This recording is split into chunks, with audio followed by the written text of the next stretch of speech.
gràcies a vosaltres per venir, per convidar-me. Em fa il·lusió preparar aquesta xerrada sempre és una ocasió per endreçar una mica d'idees, material, per tant, moltes gràcies. La veritat és que el títol aquest, si no fos que ja estic una mica curtida, el faria com respecte i tot, no? Però a veure si serà veritat que es pensen que els explicaré això. Això, la central de resultats, té un nom, té una marca que és molt cridanera, molt atractiva.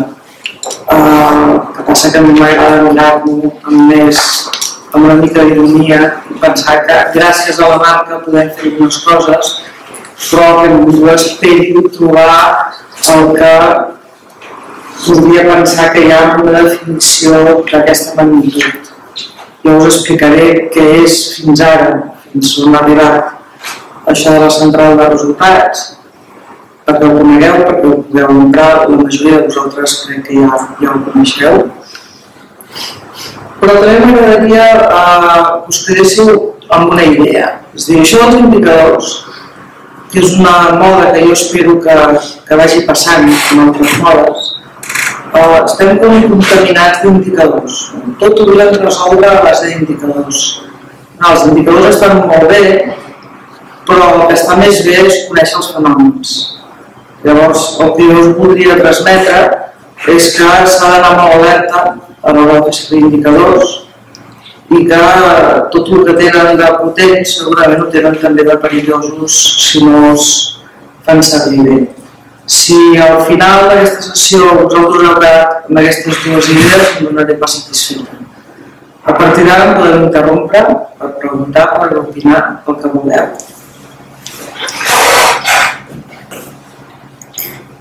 Què és això de la central de resultats? El resultat és un projecte. Si anéssim a buscar la visió genèrica que hi ha darrere d'aquest projecte, doncs veuríem coses segurament bastant potents, però els projectes com tot tenen un creixement, un desenvolupament, i això podem dir que és una criatura, o sigui, un part molt llarg, molt difícil, però encara és jove. Llavors, en aquest moment, què hi ha tangible amb la central de resultats? Doncs hi ha una pila de documents. Us he portat aquí una mostra, després si convé els fullejarem. Uns documents que primer han sigut intentant abastar una pila d'indicadors que en el seu moment es van seleccionar, s'ha intentat donar una continuïtat, després hem començat a produir uns informes monogràfics i ara estem a punt de presentar un aplicatiu que permetrà als usuaris consultar la informació de manera interactiva, poder descarregar dades, etc. Inicialment això serà una cosa adreçada a professionals perquè la plataforma encara no està dissenyada per suportar un volum de consultes molt alt, però la idea és que tothom que ho necessiti pugui acabar utilitzant-ho. Dèiem, això de la central de resultats té una història molt llarga, que jo recordi abans de l'any 94 ja algú va començar a parlar. Si coneixeu la central de balanços, això va ser una iniciativa del sector que va decidir que com que no hi havia estàndards per poder mesurar les dades econòmico-financeres dels hospitals, primerament l'únic que es podia fer era compartir dades i poder-se comparar entre ells. Si una institució de prestació de serveis de salut finançada públicament s'ha de comparar amb els indicadors econòmico-financers d'una empresa de la plegaria, es va decidir construir aquest espai on tothom posava la informació que tenia, aquesta informació s'homogenitzava, es feia comparada i això produïa uns resultats que permetien a cada centre veure com estava situat, com anava. Això al cap de molt poc, sabem què gastem, però no sabem què produïm amb tot això que gastem. Estaria bé tenir també una central de resultats de salut. Això, ja us dic, va començar l'any 94, fins al 2003 no hi va haver la capacitat de traduir aquesta voluntat en un ordre de creació. Es va crear la central de resultats, però es va definir un consell de direcció, una comissió tècnica, però no es va ni assignar a cap departament ni se li va encarregar específicament a ningú que ho tirés endavant.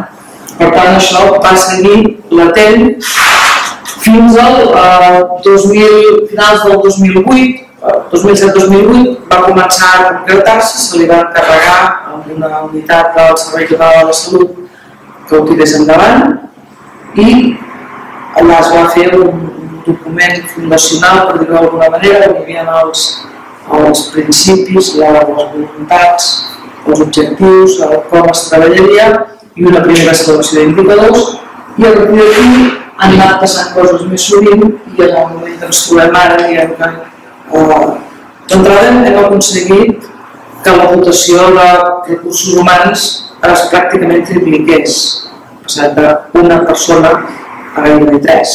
Per tant, això permet que hi hagi més mans i més neurones dedicades al tema. La missió és una missió grandiloqüent, que en definitiva és el mateix que li demanem a un sistema d'informació, que és que ens permet relacionar els objectius com estem assolint els objectius de salut, tenint en compte els recursos, que gastem els recursos de la millor manera possible, garantint la seguretat, la qualitat, etc.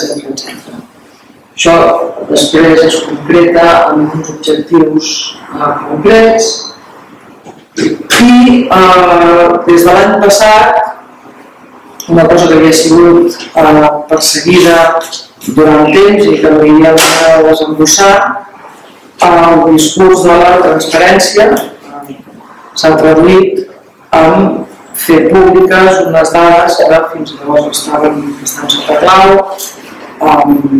tot era molt anònim, el poder ensenyar què passava en els centres, posar els noms dels centres, ha representat un punt d'inflexió molt important. La potència que el propi sector reconeix en els instruments amb o sense aquesta transparència és prou diferent. I això molt horrible, semblava que el dia que publiquéssim els noms dels hospitals ens sorprendria alguna cosa i més aviat per tenir una decepció, que és que no era una repercussió molt petita.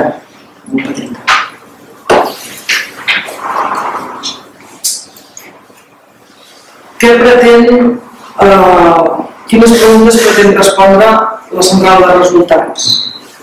Doncs pretén saber coses de la població, per saber quina tenim, on és, com és.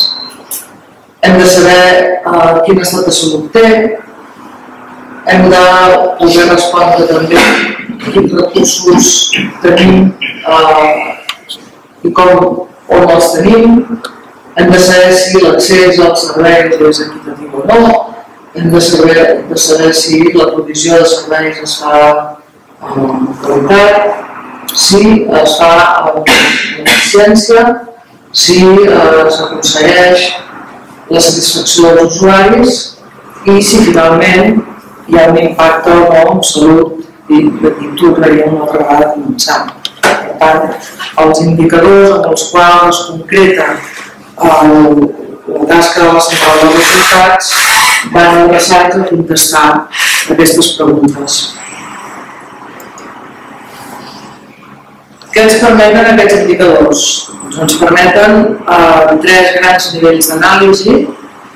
Un és el nivell més macro, que és el que ens diu alguna cosa del sistema de salut, que ens permet comparar-nos amb altres sistemes. Hi ha un nivell meso, en el que podem analitzar com s'utilitzen els serveis que hi ha en el territori, des del punt de vista dels de l'utilització, l'accés als serveis, i després a nivell micro, que és el que s'ha centrat més els dos últims informes, que és en afavorir el benchmarking a nivell de proveïdors. Això dels indicadors què és? És una expressió matemàtica, això ho sabeu tots, pot tenir diferents formes i la característica principal és que ens aporta respostes a les preguntes que ens fem. O sigui, en principi és una informació que ens permet reduir un cert nivell d'incertesa. Això ens ho hauríem de recordar més sovint, perquè a vegades el que aconseguim és que els indicadors, en comptes de reduir la incertesa, ens en creïn més. Sobretot perquè partim molt d'agafar els indicadors i veure què en traiem en comptes d'interrogar el sistema i agafar les respostes en forma d'indicadors. L'indicador perfecte, i per tant vàlid en termes tècnics, jo diria que no existeix. Però si existeix, seria aquell que mesura exactament allò que volem mesurar. O sigui, per exemple, el pes en quilos ens permet saber si podem facturar una maleta sense recàrrec o no. Per tant, en aquest cas, el pes en quilos, que no en grams, pes en quilos, podríem dir que és un indicador molt bo pel que volem.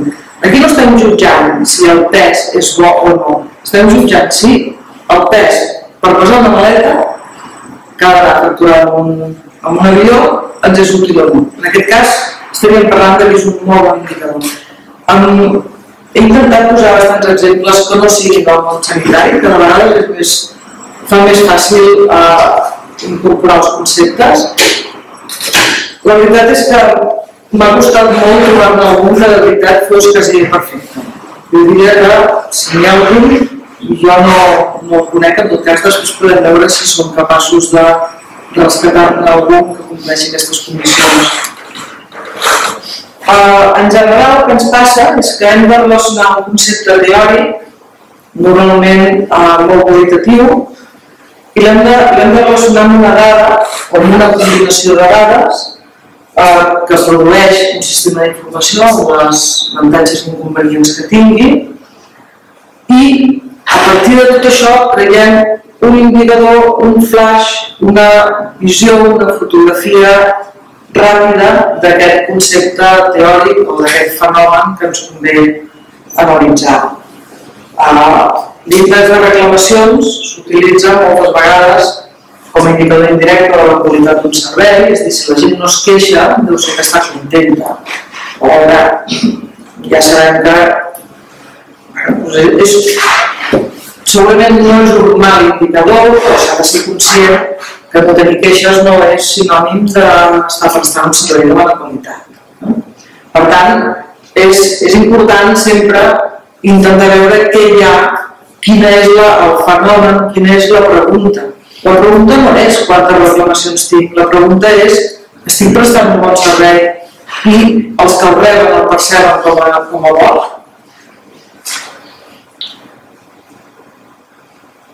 Un indicador no és més que això, un reflex imperfecte d'un fenomen difícil de mesurar amb ell mateix. S'ha d'establir uns límits entre el que és imperfecte i el que és totalment acceptable.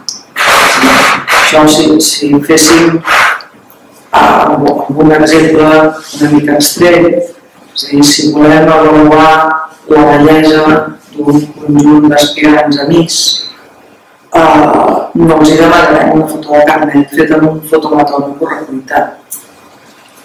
Ara, no sé, si l'únic que volem veure si algú té un defecte que ha d'espantar un client a la ruta d'una finestreta, potser sí que amb aquesta fotografia dolenta ens pot servir.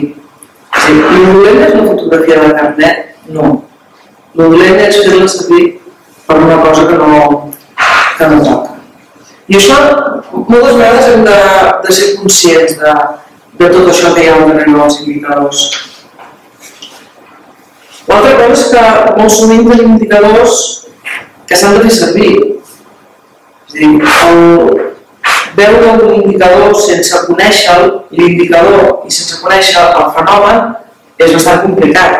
O sigui, qui fa servir ha de conèixer l'instrument que s'utilitza per la seva construcció, d'on venen les dades, com es comporta.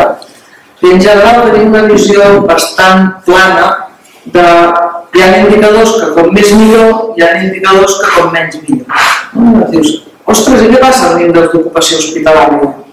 És veritat que el 100% és millor que el 95%? No, que no. És veritat que el 75% és molt pitjor que el 95%? Jo tampoc m'atreviria a dir que són molt pitjors. La gent diu que l'índex d'ocupació al llarg de l'any correcte seria el que estaria al voltant del 85%, que permetria absorbir els fluxos diferents de pacients sense patir massa. Però segurament no és el mateix, que això ens ho plantegem, amb un tipus d'hospital o un altre. Per tant, conèixer, saber el que hi ha al darrere i el com s'avalua. Si, per exemple, i això sí, de l'àmbit de salut, els indicadors de satisfacció dels usuaris, sabem que gairebé mai donen valors inferiors al 7 i pico. Hem de saber que un valor de 7 és un valor dolent i que mai hi ha un valor de 10 i que segurament un valor al voltant d'una mica més de 8 és un bon valor i que pujar de 8,5 a 8,6 segurament és un salt qualitatiu molt important. Això vol dir que hi ha d'haver una certa fluïdesa, una certa pràctica a l'hora d'utilitzar els indicadors. L'altre és que un indicador és vàlid si canvia quan les condicions canvien. O sigui, en aquest cas, un bon exemple, per mirar la temperatura corporal que ens indica la presència d'un procés inflamatori que sigui, fem servir un termòmetre clínic. No ho farem un termòmetre d'aquests de l'aparell posat sota el braç. I sabem que la temperatura és un bon indicador de com està funcionant el cos. Per tant, ara, aquest mateix termòmetre el podem fer servir per mirar la temperatura ambient o per mirar el roast beef en el forn? No. Per tant, és vàlid si reflecteix els canvis que hi ha en aquest entorn i no està excessivament afectat per altres coses. A més de ser això prou específic, prou sensible, per veure aquests canvis ha de ser prou específic i no ha d'estar influït per altres coses que no són el fenomen que volem mesurar. Si posem un termòmetre de temperatura ambient en un lloc, en algun moment del dia hi toca el sol, la temperatura ambient, que és el que volem recollir, quedarà emmascarada, quedarà bruta per aquest excés de temperatura que es produirà sota el sol directament. A més, l'indicador és una qualitat relativa. O sigui, el que és un molt bon indicador avui, o que era un bon indicador ahir, pot ser que en el futur no ho sigui. Per exemple, de la mortalitat és un molt bon exemple. O sigui, la mortalitat general, la global, és un bon indicador en països en vies de desenvolupament. És un bon indicador per mirar com ha evolucionat la salut en els últims segles, per exemple, però no ho és tant quan podem mesurar els canvis en períodes més petits o en àrees on el problema ja no és morir-se abans d'hora, sinó que és morir-se malament. Llavors, és quan podem analitzar l'esperança de vida de la mortalitat en bona salut o sense discapacitat. Hi ha vegades que els indicadors caduquen per ells sols o perquè milloren el coneixement del fenomen o perquè milloren els instruments de mesura, etc. Com més abstracte és el que volem mesurar i com més facetes té, com més cares té el fenomen, més difícil és de trobar aquesta fotografia ràpida que ens doni una idea. Per tant, hi ha molts dels fenòmens que ens interessen en l'àmbit de la salut que són complexos i trobar la relació, entendre aquesta relació és molt complicat. Cal anar als experts, cal fer estudis, etc. Això, com a exemple, hem portat el risc cardiovascular, doncs sabem quins són els factors de risc. El diabètic, l'excés de pes, el consum d'alcohol, el diabetis, etc. Doncs clar, diu, sí, soc diabètic, però soc poc i a més com que no fumo. I l'altre diu, no, jo soc hipertens, però de sucre estic perfecte. Doncs a veure, com podem mesurar això?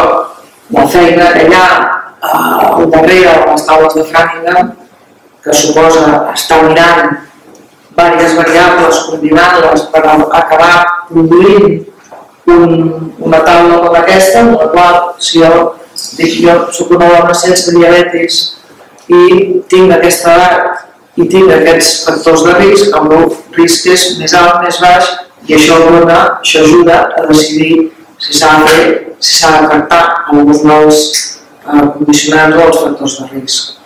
Per tant,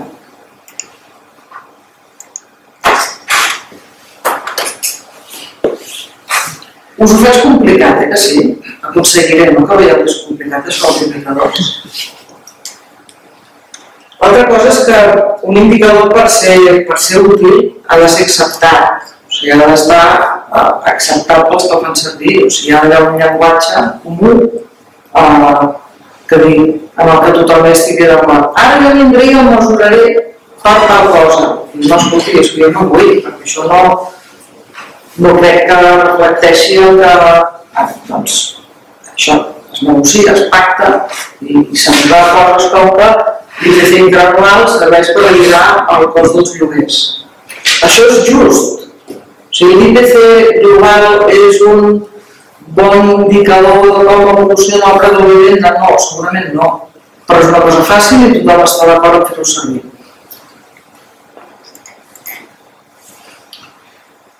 A més, tenim biaixos que es poden produir per l'observador, per l'instrument. A més, no sempre les mateixes observacions donen els mateixos resultats en el sector salut. En el que la majoria de fenòmens que mesurem són fenòmens qualitatius i sempre hi ha sol haver-hi persones que estan convertint un fet qualitatiu en una dada quantitativa. En el moment que algú veu un malalt i decideix que aquell malalt és diabètic i posa el codi 250, aquí hi ha un perill. Perquè no tothom li posarà el mateix codi. Home, jo li posarà diabètic, sí, però li posarà punt 0, punt 1, punt... Per tant, aquí, si no tenim clar que l'observador té prou eines per fer-ho bé i, a més, no està influït, no està afectat pel resultat del que posi, també és una cosa que cal controlar. I sobretot això que deia abans, o sigui, s'ha de plantejar en termes de com permet reduir la incertesa o no. Si no serveix per reduir la incertesa, llancem les escombraries i busquem una altra. Què ens passa? Que com que el formular preguntes és complicat, la majoria de les vegades el que fem és tirar el que tenim, i el que tenim no és sempre allò que més necessitem o que més ens preocupa, sinó que és allò que és més fàcil d'obtenir. Perquè allò que es va recollir amb un objectiu i que és molt bo, la temperatura corporal, per exemple, i el pres amb el termòmetre clínic, ho volem fer servir per mirar una altra cosa. Doncs és que això ja ho tenim. Doncs compte, perquè us he posat no cal exemples perquè n'estem plens d'aquests casos. Quines coses podem tenir en compte? Hem d'intentar controlar els riscos i tenir unes quantes alternatives a la nostra disposició. Hem de ser capaços d'entendre que la diferència entre avaluar un indicador o avaluar un objectiu. O sigui, en el moment en què algú acaba treballant per aconseguir un indicador, l'hem cagat sobradament. Jo suposo que alguns coneixeu l'exemple de Cuba, en el que es va posar com a indicador de qualitat dels metges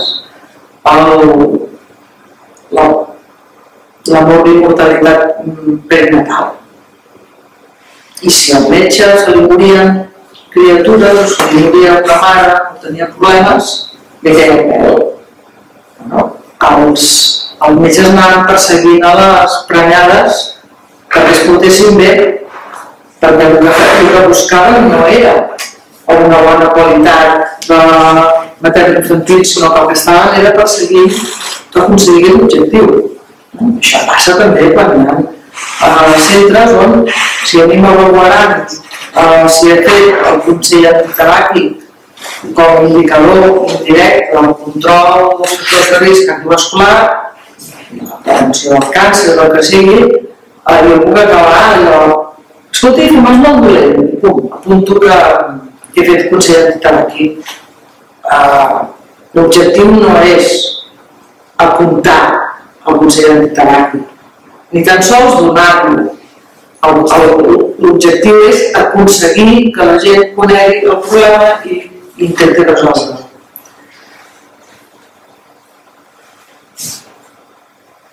De la dificultat d'entendre els indicadors ja n'hem parlat prou. Quines alternatives tenim? Primera, fer servir indicadors senzills. O sigui, a mi cada que sento parlar d'indicadors sintètics i d'aquests indicadors multidimensionals i no sé què, m'agafen ganes de plantar cosa. Perquè són la majoria de les vegades capses negres en les que, a veure, si és difícil entendre per un professional què és el risc cardiovascular i quants elements hi ha, quan això és una cosa que tu no controles, és molt difícil. Una manera és, per no tenir visions massa esbiaixades, en comptes de tenir una fotografia d'una d'aquestes facetes d'aquest poliedre complex, si en comptes d'agafar-ne una, fem dues, fem frente i perfil, doncs a la millor devem tenir una idea una mica més bona i estarem menys exposats a caure a l'error de posar alguns biaixos.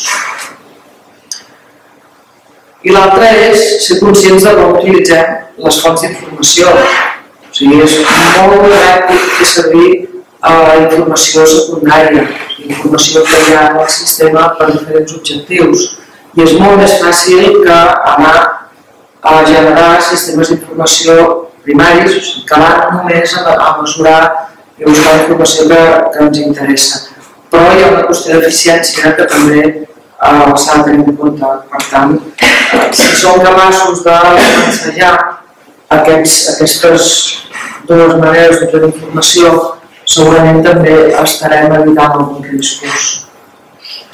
L'altre és que un indicador, perquè funcioni bé, ha de tenir una descripció detallada, això no salto, si algú més... Us he posat un exemple perquè veieu el que pot arribar a ocupar l'explicació d'un indicador. Concretament aquest de les hospitalitzacions potencialment evitables, que ara fem servir bastant. Home, quan comences a mirar la lletra petita, ens han de llegir.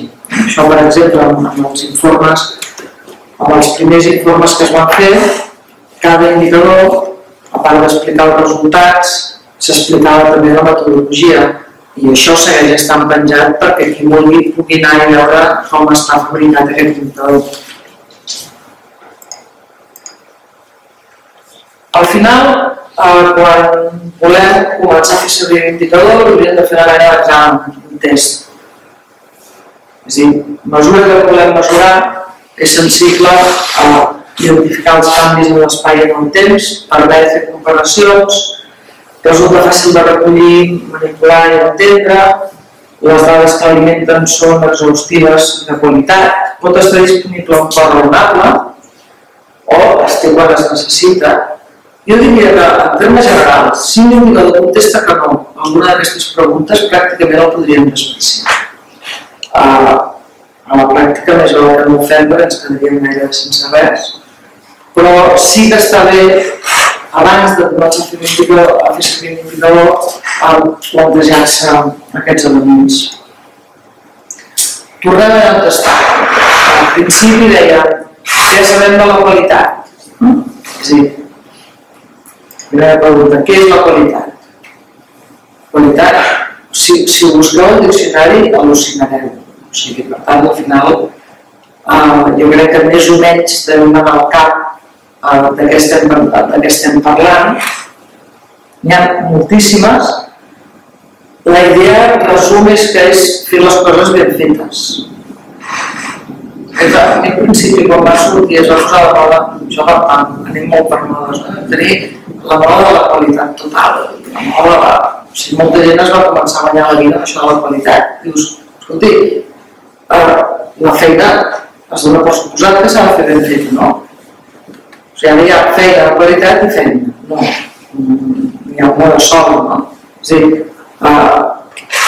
i estaríem quasi tots d'acord que fer les coses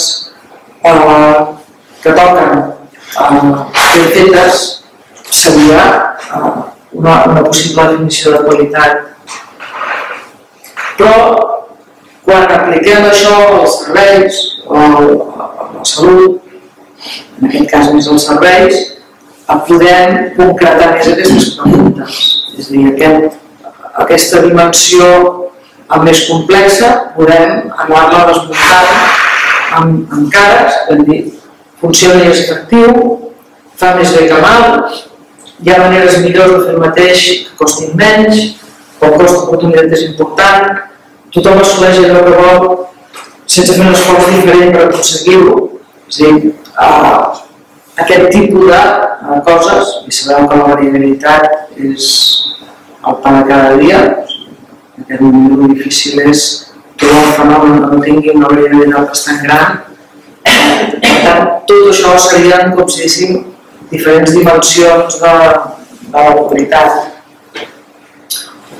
De totes maneres, el que ens interessa quan parlem de qualitat és que ens serveix per millorar, serveix per trobar els espais de millorar. Per tant, és una manera, una estratègia de transformar els serveis perquè siguin millors i més eficients.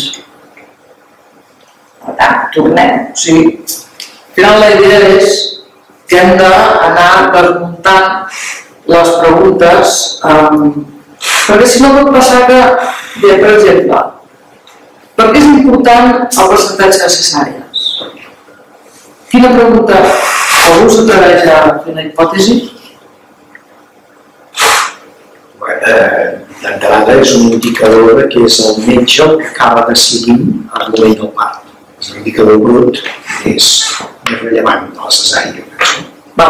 Això seria una de les coses per les quals té més usos. O sigui, quan parlem de les cesàries, les cesàries són una cosa fàcil de comptar. O sigui, aquí molts biaixos de activitats no hi ha, o sigui, te la fan o no te la fan. Això és fàcil, és una cosa que passa a molts llocs, a molta gent, però habitualment ho fem servir com un indicador de la qualitat del procés d'atenció materno infantil. És a dir, si no tenim clar què és el que hi ha al darrere, és a dir, si no sabem que una cosa serveix per avaluar la qualitat tècnica, un altre serveix per avaluar l'eficiència, un altre... I que de vegades hem de fer aquest exercici de preguntar-nos. És a dir, per exemple, hi ha una pregunta que és clau, que és dir, amb quines coses el que passa o deixa de passar depèn només de la voluntat o de la decisió d'un professional. La variabilitat ens està envoltant i en el cas de la cesària us ensenyaré alguns números que són per flipar. Aquestes dimensions se'ls heu de posar molts noms. i tothom fa servir ja la clàssica, la dins d'una venda, estructura de procés de resultats. N'hi ha moltes, però al final un mateix indicador pot servir per coses diferents, tot depèn de per què es fa servir. Per tant, està bé intentar agrupar-los, però tampoc cal obsessionar-se en posar-los categories, perquè la majoria de les vegades són classificacions que es trepitgen les a les altres, són molt poc autoexcloents. Tenim moltes preguntes i tenim, en aquest cas, algunes fonts que ens permeten anar a preguntar coses concretes i construir indicadors.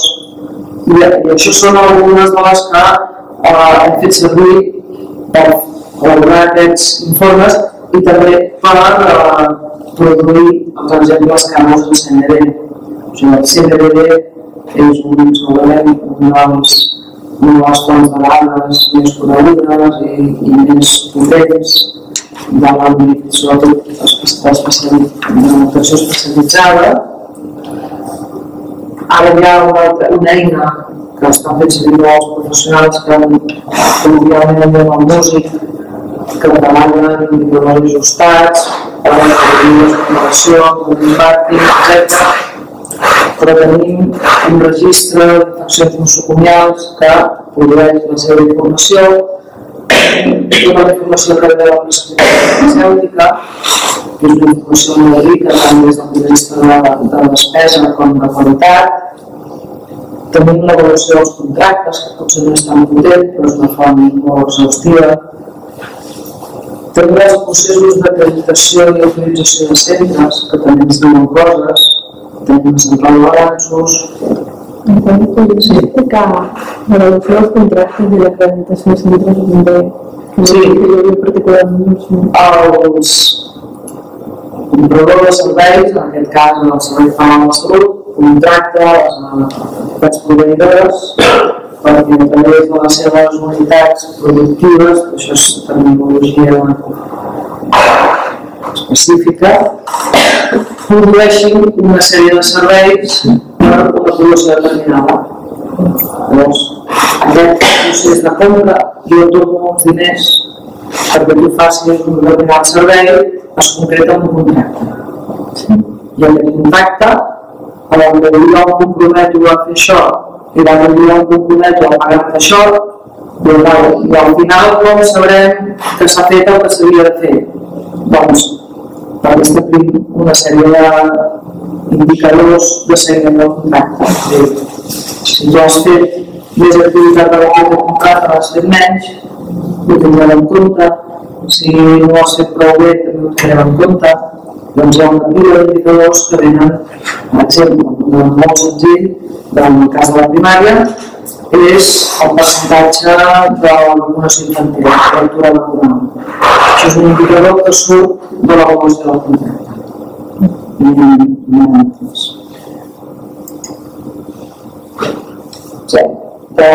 L'avaluació, qualitat tècnica o qualsevol altre nom que li podem posar. Tenim les cobertures vacunals, les hospitalitzacions sanitables,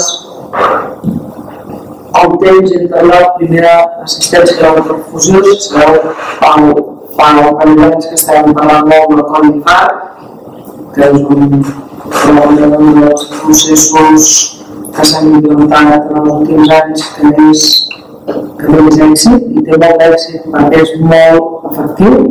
Realment, i això ho he explicat fa poc, explicar precisament el Martí, i a l'hospital li vam ressuscitar un tip.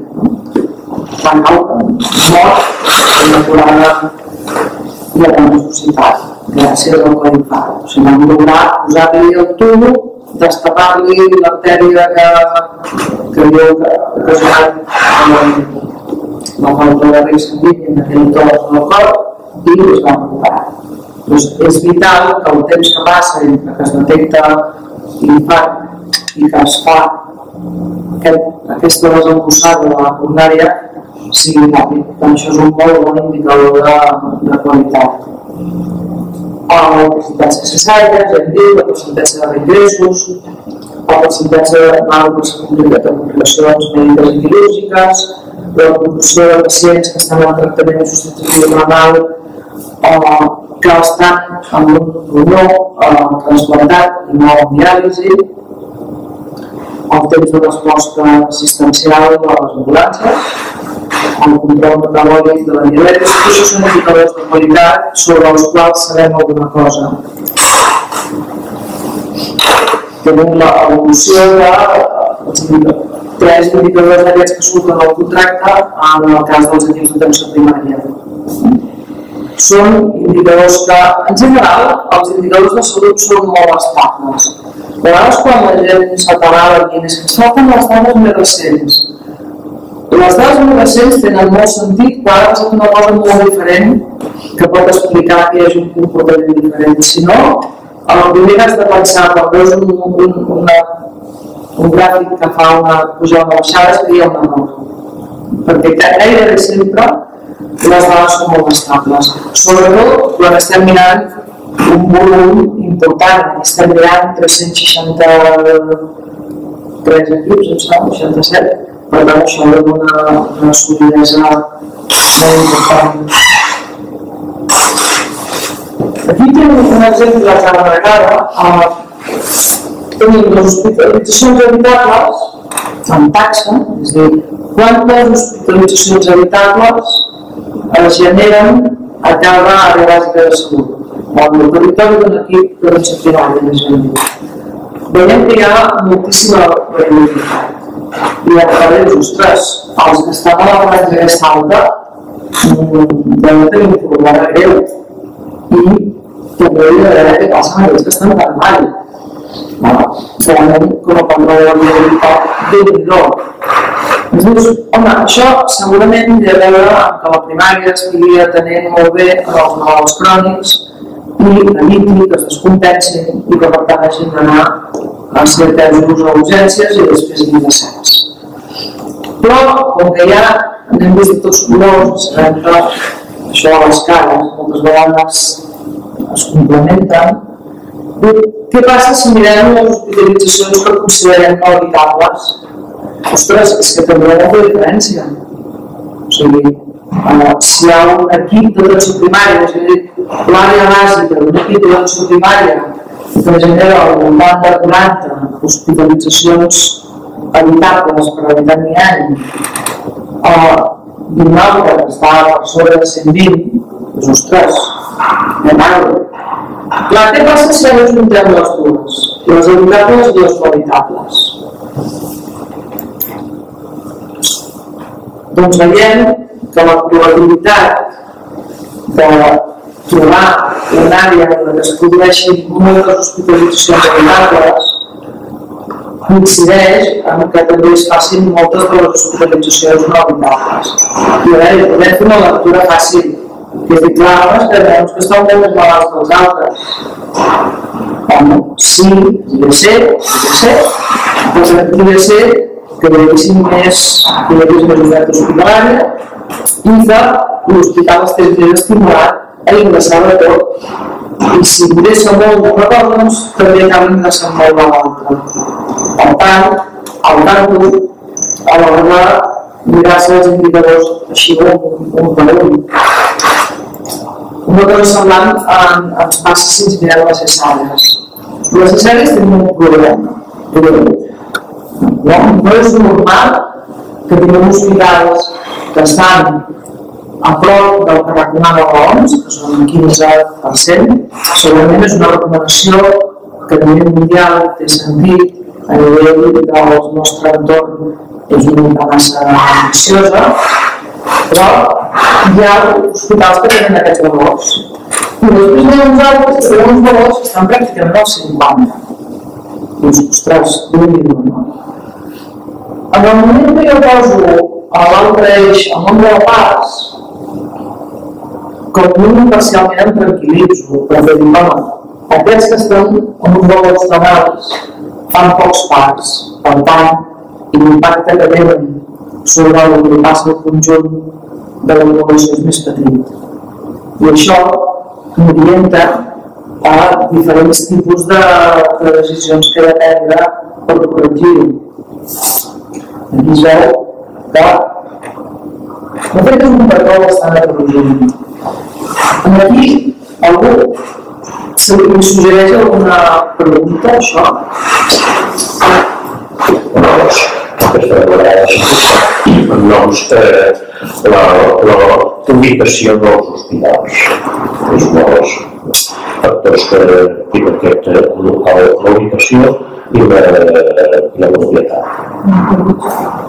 Sí, no? Perquè podem pensar que en funció de si atén l'activitat pública sobretot o l'activitat privada tindrà resultats diferents. Jo crec que també hi ha una especialització de l'hospital, perquè si és un hospital Sant Joan de Déu, que té una especialització molt més alta, segurament se derivarà a aquelles males que tenen un risc potencial de complicació. Sí, però el que hem de saber és si, per exemple, els hospitals que són de segon nivell, de les diferents titularitats, si hi ha aquesta variabilitat. Perquè la hipòtesi és boníssima, però el que passa amb les hipòtesis és que a vegades quan la cosa contrastada endús una sorpresa. Llavors, aquí afegim un altre element, que és això la titularitat del centre. El que veiem és que tots els privats es mouen a la franja alta. Veiem també que els que són públics, els que no són privats i tenen pocs alts, tots tenen poca activitat. En canvi, els privats, aquests n'hi ha alguns que fan molta activitat. Però també veiem que aquests d'aquí que fan molta activitat, que són el de Moreu, que són la maternitat, que són Sant Pau, que són el maternal-infantil, són els que tenen millors resultats, tot i ajustant les variables de risc. O sigui, tenen els parts dels embarassos del risc i tenen els valors més baixos. Per tant, la hipòtesi aquesta de que els hospitals més especialitzats els hi passa això no seria tant. En aquest cas, és a dir, tenim un problema global. O sigui, Catalunya tenim un problema de les cesàries. El discurs és anem a dir a tothom que baixin 10% les cesàries, no. Anem a buscar on estan els problemes i actuem en aquests. Això difícilment ho podem fer si només tenim un valor al punt de posar ensenyat. A mesura que anem posant capes, això ens facilita. Però clar, anem posant capes perquè som capaços de generar hipòtesis perquè coneixem un fenomen o perquè almenys el coneixem en teoria. Si no, això acaba sent molt complicat d'analitzar. Aquests tres gràfics, ara vistos així, s'entenen bé i no us explico els que hem fet per dir això. Ho hem provat ordenant per un criteri, ordenant per l'altre, pintant alguns els altres, no pintant-los. Ara així sí, perquè hi ha una intencionalitat de posar en manifest un determinat problema. Aquí hi ha un exemple ben diferent. Aquí he agafat un índice d'aquests ajustats en els que es té en compte si tu dius en aquest hospital els malalts reingressen més per diabetis que en l'altre. Aquests reingressen un 7 i els altres un 10. O és que els meus estan més fotuts, o és que els meus són més grans, o és que els meus, a més, en aquest cas el que fem és muntem un model de regressió on donem pesos a totes les variables i acabem dient si aquest centre es comportés, tingués el mateix perfil de pacients que té el conjunt de Catalunya, podríem dir que està per sobre o per sota. Però això ho podríem, així de fàcil, i ens mirem el valor central, és més, ordenem els centres per aquest valor central, segurament si diguéssim prou ben dit i si diguéssim aquest d'aquí té aquest valor, aquesta probabilitat, aquest excés de probabilitat d'ingrés per diabetis i cada no sé quantes vegades que diu això l'encertaria o m'equivocaria.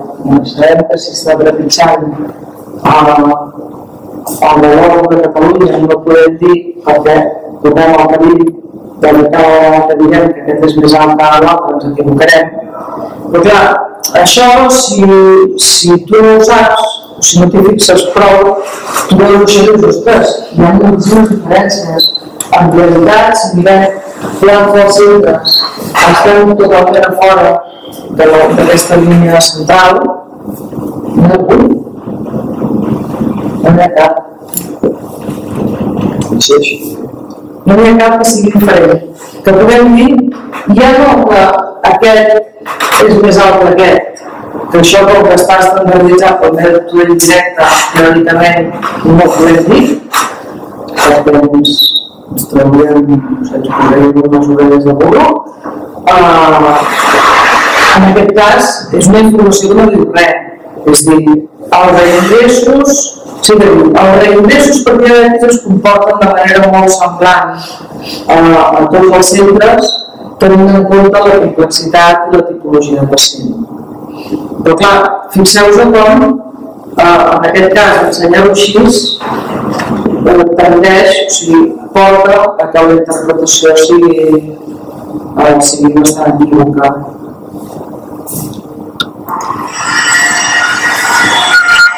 Aquest és un molt bon exemple de tota la importància que té el veure com evoluciona el fenomen per poder mesurar la qualitat. Aquí estem parlant de malalts normals, de tractament substitutiu. Aquesta podria una sèrie molt llarga. Aquí comença el 99, però tenim dades des de 80 i poc. I es veu quants malalts hi ha, quin és el volum de malalts que hi ha en diàlisi, quants hi ha en trasplantament i quina proporció hi ha de diàlisi a trasplantament en relació a la diàlisi. A la pregunta de molt així i diu, mira, aquest sí que em fa il·lusió que sigui el que reflecteix el meu sistema de salut. I a més, en aquest cas, hi ha un altre molt semblant en la qual la probabilitat d'estar en diàlisi o d'estar trasplantat en funció de viure un territori neuronal més urbà i si dels anys 80 la gent que viu en zones urbanes tenia més probabilitat de ser tractada i en el temps aquestes diferències s'han reduït. Això sí que em permet parlar de qualitat. Ara, si anem a filar cuina amb segons què, no sé si vol dir. Si aquí el que es mira és només el salt d'any en any, pot arribar a conclusions que són poc que no ajudarien gaire a reduir la incertesa de ho estem fent tan bé com podem. I aquí a sota veiem un altre bon indicador de qualitat que és la quantitat de pacients que estan trasplantats en funció de l'edat. Els més grans, el grup de pacients més grans, abans tenien un pitjor accés al trasplantament perquè es prioritzava més la gent jove, etc. Han anat augmentant i han augmentat més que la part dels altres. Una manera diferent, és a dir, que veiem la visió global, la visió de territoris. Doncs aquí veiem les diferències que hi ha entre la resposta assistencial de les ambulàncies amb situació de prioritat zero, que vol dir el que és emergència d'urgències i la proporció més petita dels serveis que fan les ambulàncies. i veiem que en realitat no hi ha una diferència molt gran entre territoris. Una altra manera diferent de veure, mirem els equips d'atenció primària ordenats en funció del percentatge de pacients que tenen amb bon control de diabetis. En aquest cas, veiem que el que veiem la mitjana de Catalunya es correspon bastant amb el punt central i a vegades que no. Això ens ajuda a veure una mica com es comporta aquesta variabilitat. És a dir, no és que tots estiguin amb el 63,9, és que n'hi ha que estan entre 50 i 75. Hi ha molts extrems i això ens dona una informació molt interessant del comportament. Més enllà de que després això ho podem mirar aquí a la taula i té els valors 1 a 1. I hi ha una manera de valorar un centre que té un 70 o un centre que té, suposat, el 60 respecte del 63. Home, jo puc dir que té bastant per millorar, perquè n'hi ha molts que tenen un valor una mica més alt.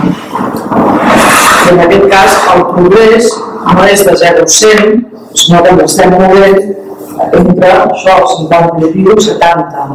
Per tant, els moviments en aquesta franja són més interessants. Doncs al veure com es comporta aquest indicador en els diferents unitats d'anàlisi m'ajuda també a poder valorar el resultat. Un altre exemple de test de mortalitat amb indicadors ajustats. Aquí sí que hi ha alguns que tenen mortalitat més baixa i alguns que la tenen més alta. En aquest cas, es pot anar centre per centre, veure què està passant, veure què passa amb els que estan més bé i intentar això, fer el benchmarking el que serveix. Mentre les dades aquestes eren opaques, i algú fa més bé que jo, però no sap res. Ara puc anar a tocar la porta i dir, escolta, com ho fas? Perquè jo no vol avançar més. Aquí un exemple d'indicador d'aquests molt plans com les cesàries, que és migració nosocomial, global, amb la si no coneixes molt bé l'alpina interna, o sigui, no t'agradaria dir que aquests d'aquí fan millor que aquests d'allà. Aquí hi ha un problema de violència de codificació, de notificació i moltes coses. Aquest és un vídeo molt senzill, però jo diria que en aquest moment és una mica pobre. Més aviat és interessant buscar indicadors més específics de la infecció hospitalària, que això que us he portat una mica també com a exemple d'informació que requereix un nivell de coneixement dels fenòmens i de l'origen dels indicadors, etc., una mica més complicat. Aquí tenim infecció per 3 tipus d'intervenció, i el que tenim és per cada nivell d'hospital, en funció de la grandària, quin seria el valor de la mediana i els percentills de la 90. Veiem que la cirurgia colorectal hi ha molta més variabilitat que les altres. Però diguem que això no és més que algun control per anar a interessar-se i a conèixer més bé aquest fenomen. Us ho només. A mi em fa especial gràcia. És que quan combines diferents fonts que analitzen fenòmens semblants. Sabeu que hi ha un pla d'enquestes que periòdicament analitza la satisfacció dels usuaris preguntant a persones que han estat ateses en un determinat servei. les persones hospitalitzades en hospitals d'adults, tenen una mostra representativa de cada centre, si es pot fora, si es pregunta, etc. Hi ha una altra font de dades que és el Baròmetre Sanitari de Catalunya, que és una enquesta poblacional que es fa a la població general, i que no sempre veu les coses de la mateixa manera, no? En general, quan preguntem als usuaris reals, tenen un nivell de satisfacció, tenen una percepció molt positiva dels serveis, els que molts han fet servir, la població general de veu pitjor. Era divertit que preguntava, el nivell de l'assistència sanitària a Catalunya és millor, igual o pitjor que la fa un any. A mesura que passa el temps, la veuen pitjor. I després me pregunten, d'aquí un any, com creu que serà? I torna a passar el mateix. O sigui, està predisposada. Amb aquest nivell de predisposició i d'expectatives, va a l'hospital, l'opera i no li passa res i surt encantat de la vida. Tot la vida. La satisfacció que no la veuen les expectatives, sí, la manera de la satisfacció és de la qualitat tècnica, nosaltres baixem les expectatives. Per tant, són elements que estan a favor de la guerra conjunta. Només un per acabar. Aquest a mi em sembla un indicador molt interessant de sistema sanitari, que és la mortalitat evitable per causes susceptibles d'intervenció, o sigui, mortalitat prematura i evitable, classificada en aquest cas en mesures intersectorials i mesures sanitàries, i aquí tenim una tendència sostinguda que esperem que no hagi d'invertir-se com a resultat dels canvis que es poden produir en el sistema. Jo honestament crec que aquests grans valors no es veuen tocats a nivell si és determinat. És més, sapigueu que hi ha un projecte que és l'Observatori del Sistema de Salut, en la que hi ha molts informes dels resultats, hi ha moltes altres dades, alguns casos de les obertes que podeu descarregar i fer servir com vulgueu, i mica en mica, això és una cosa que va creixent, una criatura que va passant cursos i que va aprenent a fer coses i cada vegada també corregeix les coses que malament, mica en mica, si la gent fa servir, millor hi ha és que sigui molt facilitant. Per tant, us convido a que ens emprenyeu, tant com voleu, i que ens demaneu el que sigui, que fareu el possible per donar una resposta.